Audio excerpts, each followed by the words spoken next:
welcome to Gemstone Tarot. This is your weekend reading for the 10th and the 11th of November.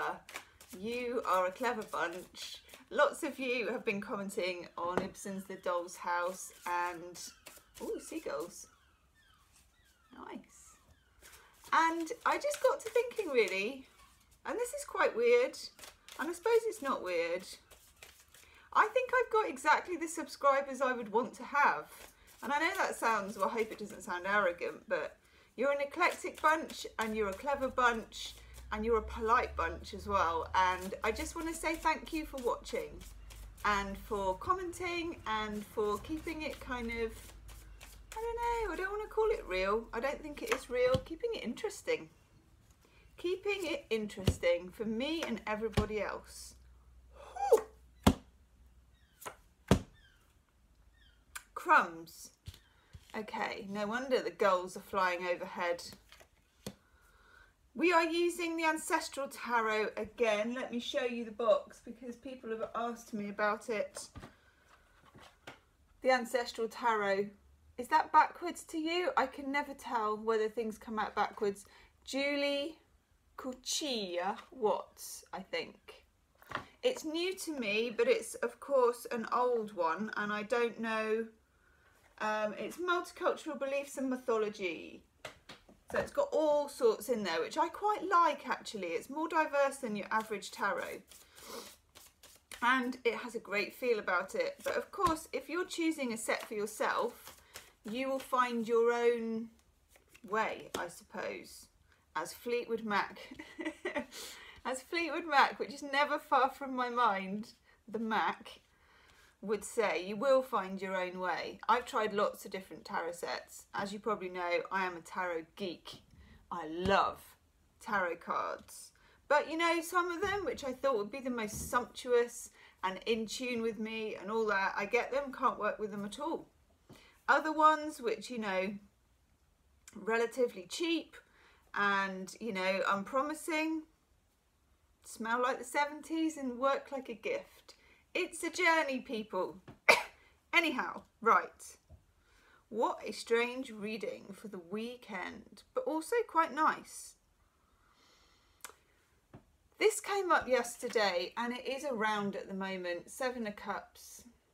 Now, sometimes the Seven of Cups does have quite negative connotations, for me anyway, because I get it when I know that I'm, you know, dabbling in nonsense, when my brain is going to Nonsenseville and having a good old browse. But I get, I don't know, I just get a bit of a different take on it. Because it feels more like keeping options open than it does pursuing castles in the sky. That's what it feels like. I don't feel that we have the right astrology, juju, woomph, whatever you want to call it, to nail ourselves down at the moment. And if we did, I feel like it would be wrong. Well, not wrong, it just wouldn't stick. But at the same time, and of course we are in the time of Scorpio and the effects of that new moon are still around, it does feel like, oops, grabbing my cup of tea. It does feel like very deep release at a very deep level. I'm trying out Manuka honey for the throat, by the way. So far, so good. 10 of Swords in reverse. 5 of Swords in reverse. Half of the 10. 5 of Swords in reverse, Venus in Aquarius. It's about something or someone having power over you in some way, and it can just be an idea. Oh, she's still washing. She's doing the meticulous pour. It can just be an idea that you have in your own head. Somehow there is a kind of a tie between releasing old stuff and yet assessing the possibilities for new stuff, which at the moment are very much up in the air, but also quite kaleidoscopic and quite a little kaleidoscopic, quite kaleidoscopic and a little bit wild actually. It feels, this reading feels eclectic, and it feels Seven of Cups-y, and it feels messy to describe to you. I always want to see the Nine of Swords in divorce. In divorce. Okay, for some of you it's about a divorce then. In reverse is what I was going to say, because this is like, as you can see right here, the Sword of Damocles. That will it fall, won't it fall? And it's the whole will it or won't it type. What about this and what about that? Future thinking. Will this happen? Will that happen? Will that happen? Oh, I don't know. Ooh, ooh, ooh. 4 o'clock in the morning. That kind of worry card. Those fears, I mean, you've got the 5, the 9 and the 10 of Swords. It just feels good for me. That feels like, and I don't know why this is, but I'm going to say it anyway. Going back to the eclipse from the 15th of February, I think it was this year, we had an eclipse in Aquarius. And I know Venus is retrograde and everything like that. And I know this is Venus in Aquarius. It just feels like stuff that goes back to early in the year, when we had an eclipse in Leo, I think about the 31st of January. There was one on the 15th-ish of February. It feels like whatever that was, however entrenched those things got, now is the opportunity to release them. And you know what? Without too much effort on our part, which is always music to my ears, because although spiritual growth can be, you know what, I like doing things without too much effort. I think actually the effort was put in a while ago. I think there's been some dark times, and this is the opportunity to release them and to look at new choices, but definitely not the time to plump for things. Not the time to jump in with 2 feet. That's my jumping in with 2 feet, mine. So underneath here, the Empress in reverse. Not a message for everybody, but for some people, it's about mother energy.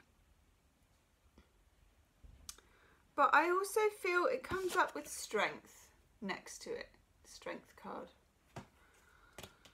For some people, this is finding strength about a mother who has passed on. For some people, it's taking strength about a mother who has passed on, or from the advice that she might have given you when she was alive, or even continues to give you now, because we are in Scorpio season. We are in a time of, for me, more communication with the past, people who have passed, and also people who are meant to be. And I know that sounds a bit ooh, but it is really. It's like when I was doing maths with my son, and I realised, and this sounds weird I suppose too, I realised everything didn't stop at 0. You know, that all the numbers go backwards as far as they go forwards, and also they go that way and they go that way. It's that whole 3-dimensional, maybe more dimensions than that, because I don't really understand dimensions. It's multi-dimensional release and communication. Nailed it, Gemma. Thank God. I went round the houses a bit there, and I apologise.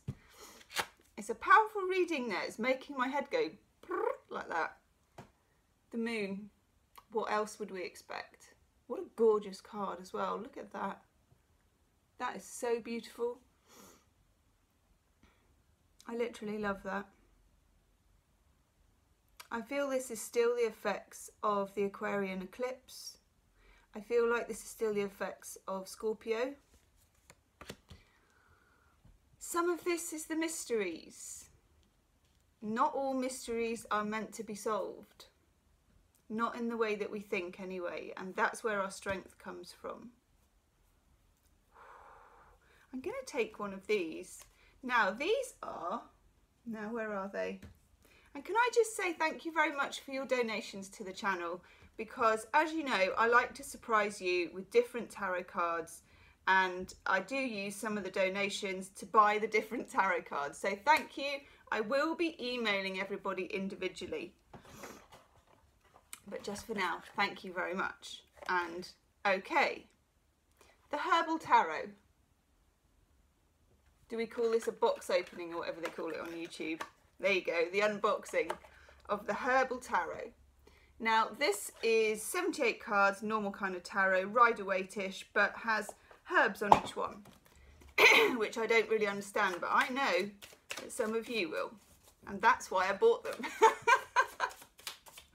Sometimes I buy cards with you in mind, not me, as in I like them, but I think to myself, I don't understand that, but I know some people who will. And that's exciting to me. It brings a new dimension to it. Wow. Oh my God, I can't even say that one. Wow. Okay. King of Cups comes up. The thing that comes to mind for this is fishing for ideas. King of Cups is always shown, as is here as well, not like the other kings. He's just kind of there. He's a bit like the poet on the sea.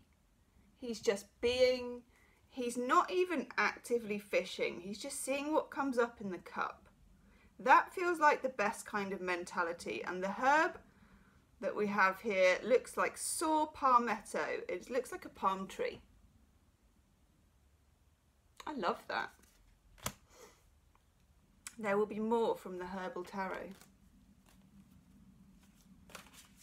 I've also bought a bark flower remedy tarot pack from which you can decide which bark flower remedies to use.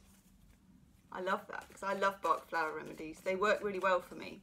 I don't know if they work for everybody, probably not, I wouldn't have thought, because these things are individual, and I'm not huge on alternative medicine actually for a spiritual person, but they work really well for me. So yeah, I bought the tarot for that. Yes. Okay, we get Go the Distance. We've had this for quite a long time, not literally this card, but the notion of it. The other thing I would say though is while you're going the distance, don't forego the journey of it, because this energy is really exciting. That's why I'm saying this Seven of Cups together with the Moon card is the universe at play, and we're kind of a party to it, and that's quite exciting, especially when we're getting rid of the Ten of Swords, top of the shop, the Nine of Swords, which is one of the most intractable cards in the tarot actually. When you get the Nine of Swords, you know that you're baking ideas in your head constantly, you know that you're obsessed with something. It's like a negative loop. And then we get the Dream card, perfect. No better place to access this kind of wisdom than your dreams, than the place where we take flight each night. Wow. So leave me a comment, do subscribe and hit the wiggly bell if you haven't already, and check out the rest of my November readings which are on the playlists on my channel. I will stick some up here as well, and I'll see you soon. Namaste.